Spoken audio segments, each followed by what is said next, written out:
بالکل. علامہ ابن قیم فرماتے ہیں کہ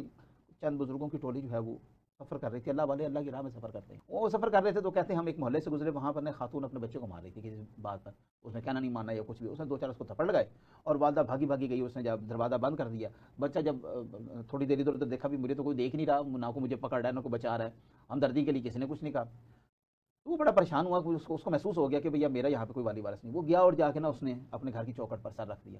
اور وہاں پر ہلکا ہلکا کراتا رہا، پھر آپ کو پتا ماں ہی ہوتی ہے. جی جی جی. جب ماں نے دیکھا نا، اس کو محسوس ہوا کہ میرا لخت جگر باہر جو ہے وہ تھڑی پہ بیٹھا ہے، وہ فوراً بھاگی بھاگی گئی، اس نے دروازہ کھولا، اپنے بیٹے کو اٹھایا اور سینے سے لگایا. اس واقعے سے علامہ ابن حکیم کہتا ہے کہ آپ کو اللہ کی رحمت نہیں نظر آ رہی.